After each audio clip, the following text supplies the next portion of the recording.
Alright, welcome back here to part 2 of our video series on the Bella Coola book here. Let's continue with having a look at it. Alright, below we have here clouds rising through the lower reaches of the Nusatsum mountain. This is the Nusatsum mountain. Some of these have funny names that are hardly that I really can't make out sometimes. But that looks pretty cool, that picture there. The mist here, the fog going right through the trees here on that mountain. Above we have shaggy mane mushrooms in the drier eastern half of the Bella Coola Valley. Those guys right there.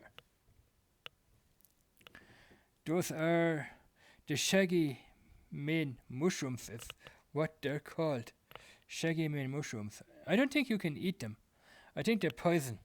They're poisonous. I think they're used somewhere between in making medicine, in the medicine region. Not sure.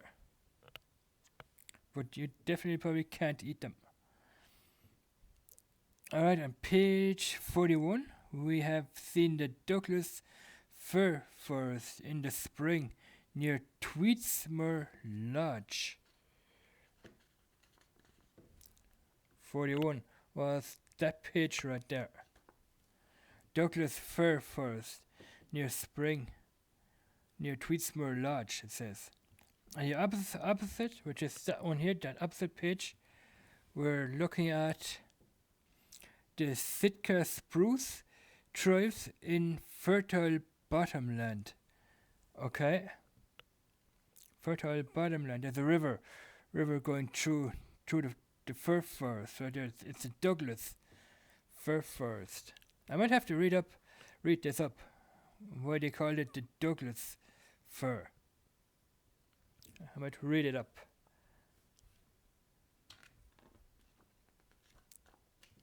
Oh, look at this. We have a grand waterfall here. And another little waterfall down here. That's pretty awesome. Look at that. That's pretty cool. This is all here in, well, over there in Bella Coola, where one of my family members is, who lives there. It's the Jenny Falls King Island, west of Bella Coola, a landscape dominated by cedar hemlock rainforest. Hemlock trees are used to make boards in the furniture industry. Hemlock is a very very expensive piece of wood. A lot of hemlock trees are being cut down to make high-end furniture. You can also use hemlock trees for making boards, for fencing and whatnot. But hemlock is being used in the furniture industry in Canada for sure. There are a lot of hemlock trees in Canada. I've noticed when I was over there, when I was cutting down trees over there, I was working for somebody and we only cut down hemlock trees to make hemlock boards out of them. Alright. Have a look at the next page. Above we have the moss campion found in the alpine areas. And that one right there. I've seen those in Ireland. I used to live in Ireland before. And I used to see these. Those are red mountain heather and alpine species, okay? I've seen them in Ireland. They grow near the sea, on top of a mountain, near the seaside. If you're traveling along the sea coast, you'll be traveling between two mountains. There's a mountain on the left and a mountain on the right hand side, and the road is right through the center of the mountain. And if you climb up the mountain or climb down the mountain heading towards the sea, near the rocky areas where it's very rocky, you would find these. You would find that they practically in Ireland, they grow on rocks. not on mossy, wet areas. You usually see them growing on rocks. That's why they're called red mountain heather, an alpine species. I think those are uh, white mountain heather. Those guys right there, those are white mountain heather. On the opposite page here, we have view near the summit of the Nusatsum Valley logging road. I can't see a logging road on this page here, but it says it's the summit of the Nusatsum Valley logging road. But look at that, right there. That is probably a little waterfall going over a rock here. That looks pretty awesome right on top of there. That looks pretty sick. And we have a little waterfall. We have another waterfall there as well. And we got some snow as well. Up along these areas here, we got some snow. And we also again have the clouds kind of covering the hill here, the mountain. That looks pretty cool, that picture.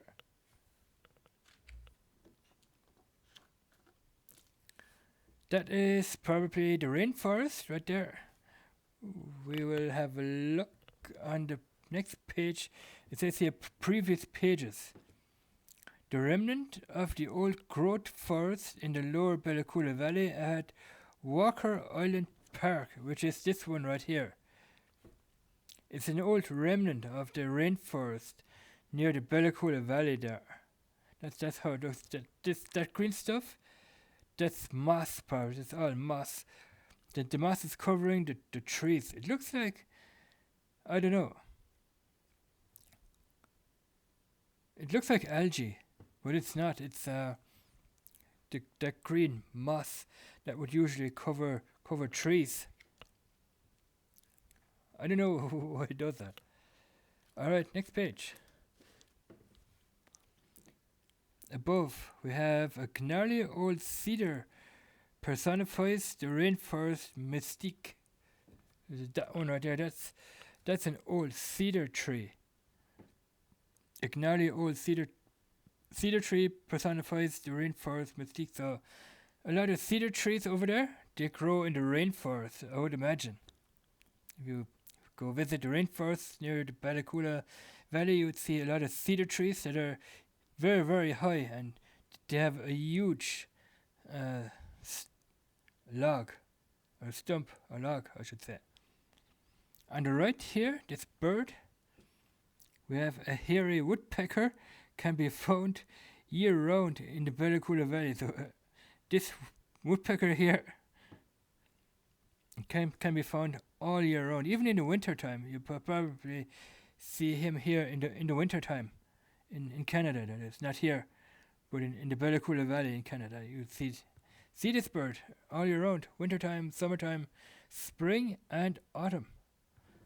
All right, let's move on to this page. Look at that, cedar trees in the rainforest there. All right, on the left we have cedar trees in a jungle of Devil's Club, which is here. Those are cedar trees here in the jungle of the rainforest. Okay, top here to bottom, we have red elderberries, mountain ladies. Those are mountain ladies. Those are the elderberries. And down here we have fairy slipper. I don't know, top to bottom. Red elderberry berries. Okay. Those are mountain ladies, but they look like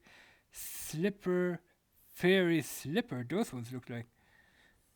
And those look like the mountain ladies. I don't know. You guys be the judge on that one, because they have this funny form. So those are probably the mountain ladies right there, and those are The slipper, fairy slipper. Alright, cool.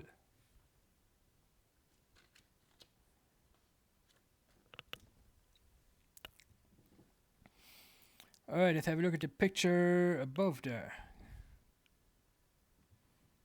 We have here a faller pauses in his work.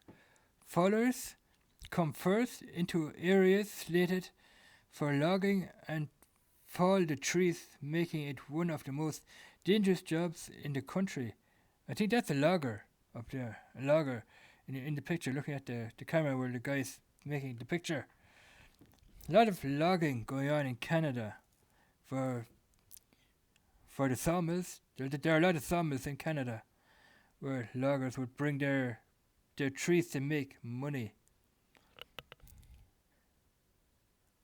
I think you have to own some forestry land, and you have to regrow the trees as well. On the right hand side here, we have a naturally regenerated cut over in South Bentink. It's called Bentink arm that was logged in the early 1910s. They're probably talking about that one right there. A regenerated cut over in South Bentink arm. That is another rainforest. So they're logging in the rainforest as well. They cut down all the bad trees. They probably leave the good ones there and just cut the bad ones off. Alright. On the opposite page here, which is this page right here, we have the Narco, the most productive salmon river on the central coast here. So this river here is well known for salmon fishing, right there. It says here the most productive salmon river. So a lot of salmon would probably swim uphill, up the river. That is where they have to get back. They're at the bottom of the river when they're getting their youngs. So they probably swim up river, trying to get up the river. But when they swim upriver, we have the grizzly bears, which will feed on the salmon when they're trying to get up the river. A lot of salmon, they get eaten by grizzly bears, because grizzly bears, they're deadly. They're hungry all the time, trying to feed their little ones, so they're looking for food. So they would run off to a salmon river where they would catch salmon. All right. Have a look at this page. The rainforest niche habitats. Yeah, we have here, I think those are those birds with the long legs. I forgot what they were called. I don't think they're swans. I don't know if they're swans here now or not. And we have a fishing trawler here in the background there. We have a little waterfall coming down into this here lake. So it's here above. Let's see what we have. Trumpeter swans. Okay, those are trumpeter swans. Alright. Trumpeter swans arrive in the Bella Coola estuary by late December and stay until late March or early April. Then those are swans. Yeah, I was right the first time. Those are swans. The trumpeter swans, they are called. And yeah, they will arrive there in late December and stay until late March or even April. Down here we have a peep sandpipers travel through the Bella Coola area in spring and autumn. So that is a peep sandpiper bird, because you can see the long beak here on the bird. They call it the sandpipers. I don't know if they peep. I don't know what sound they make, but on the beak you would see that is a sandpiper. All right, nice. Up here we have gulls congregate in Rivers Inlet during the many salmon runs between August and October. So they probably feed on salmon as well. Not sure. They definitely feed on little fish and algae or you name it. And yeah, those are gulls. They don't call them seagulls. Seagulls are gulls that would you see them on the sea. They fly around on the sea. Those are not seagulls. These are just gulls. They call them. All right. What do we have down here? Down here we have wood ducks breed in the Walker Island beaver ponds. Okay, wood ducks. I don't know why they're called wood ducks. Probably because they breed in beaver ponds. That's why they call them wood ducks. Probably because they lay their eggs in beaver ponds where the beavers are. Beavers don't like that very much when they get strange visitors from wood birds. So yeah, those are wood birds right there. Ooh.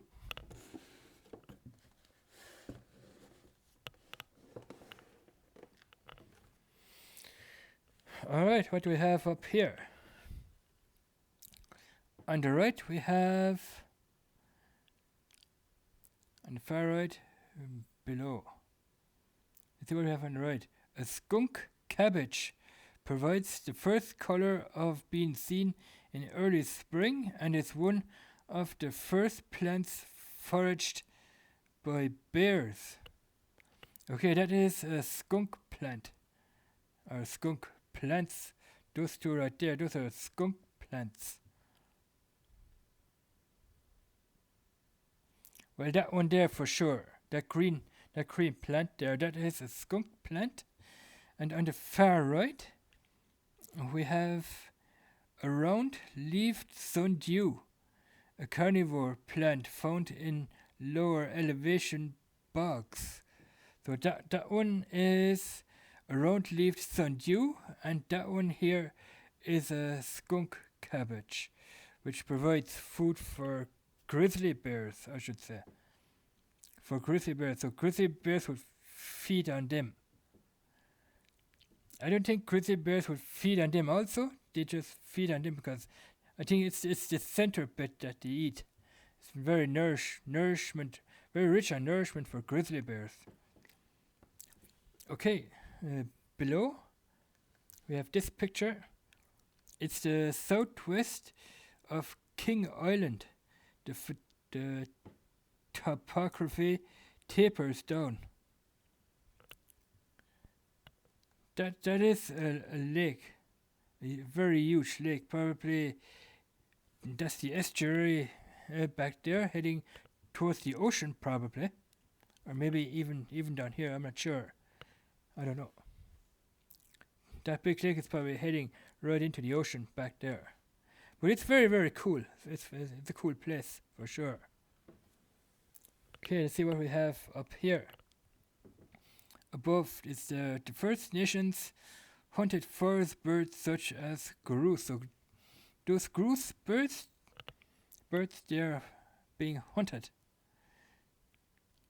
I think people hunt for grouse. I don't know if you can eat them or not, or those birds, they look pretty cool, for sure.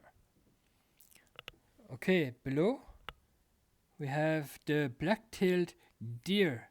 Are hard to spot in the forest because they have the black tail there, and they're very dark in color. So if you're going out at night looking for a deer like that, very hard, very hard to spot because they are black. They have a black tail, and if you're looking at a black-tailed deer when it's turned around, not facing you, they're behind facing you, then they're very hard to spot because they have some good camouflage. They can camouflage themselves in the forest to protect them from dangerous animals like crocodiles or grizzly bears or tigers or what have you. They will camouflage themselves in the forest. That's why they have the black tails. It's called the black-tailed deer. All right, next one.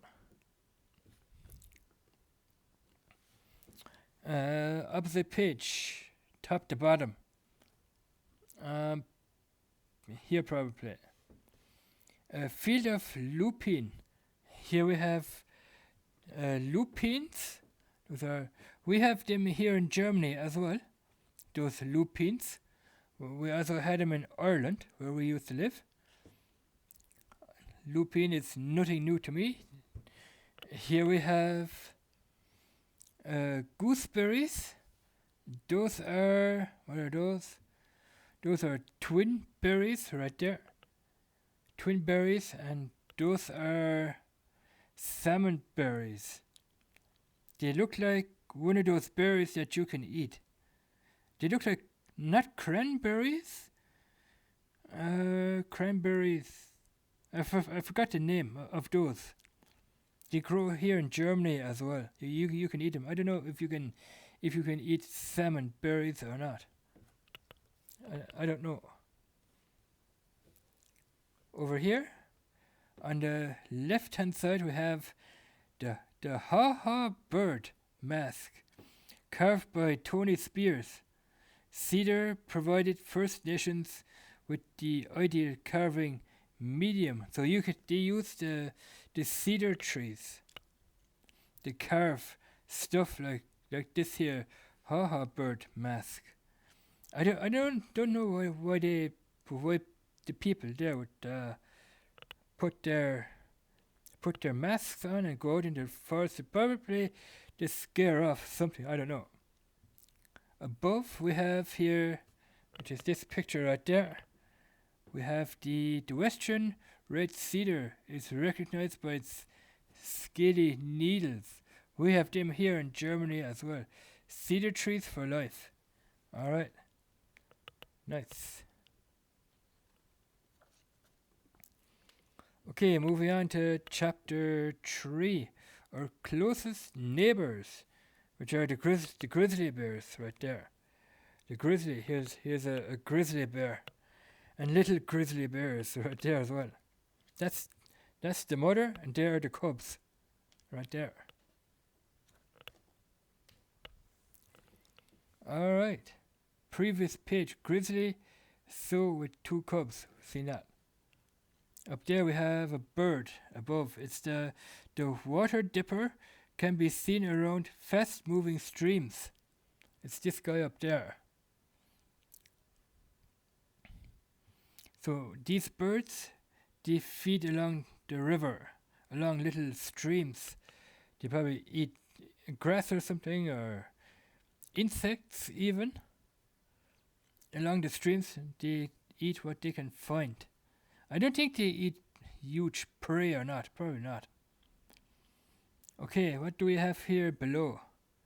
We have seals. Okay. Seals relax on the sun-warmed rocks of Le Boucher Channel. Okay, Le Boucher. That is a French name. The Le Boucher Channel. Cool. Nice. We got some seals here. On the next page, we have pikas inhabited high elevation talus slopes. That is a pika, which inhabits the elevation of the talus slopes. Looks like a squirrel. Here we call them squirrels, but they call them a pika. I don't know if they can do damage to wood or something. I don't know.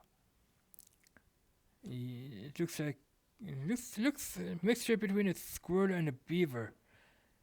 But it's a pika. All right.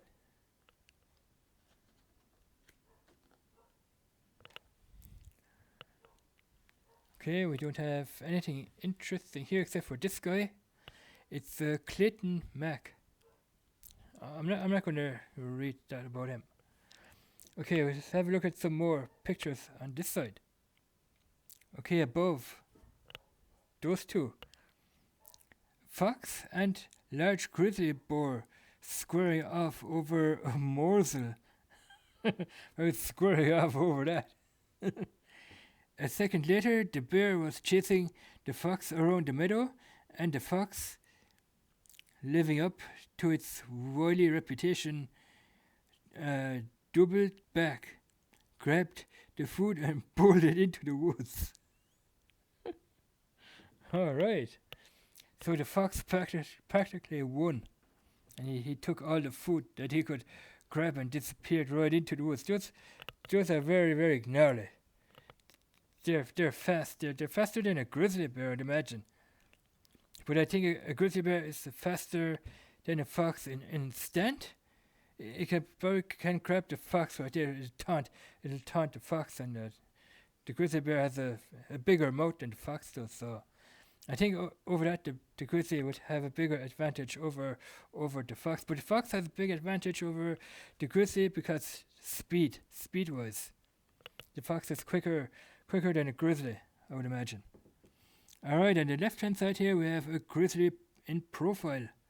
Down here, the piece of meat in his mouth there. Nice. Alright, next one. Over here, got some grizzly bears near a river. Here we have a huge grizzly bear, opposite page. See what it says here. Grizzly cubs on the Nichan's River. Okay, Nichan's River, it's called. These young bears search for shoreline of a back eddy pool for salmon carcasses. An osprey looks on from the overhanging alder tree. Osprey. I think that is the alder tree there in the background there. The alder tree, and we have got a couple of birds there in that tree. Those are probably osprey birds up there. Can't really make it out with the camera, but I can see it. Okay, below. Grizzly keeps watch from mid-river perch. So it's watching out for salmon. When any fish or salmon jumping out of the water, he would grab them with his mouth.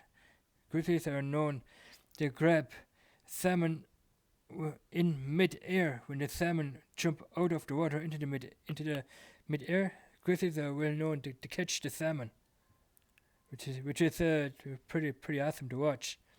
You go on YouTube, type in whatever you want to have a look at, you would see a bear catching a salmon in mid-air. Pretty awesome. Alright, next page.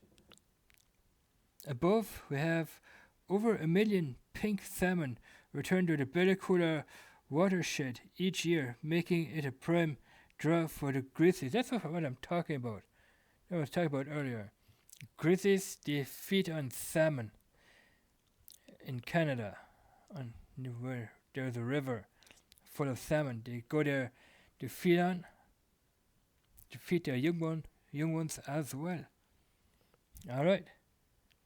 On the right hand side, which is here, a second-year grizzly cub crosses a river channel to meet up with mom. Okay, meet up with his mother.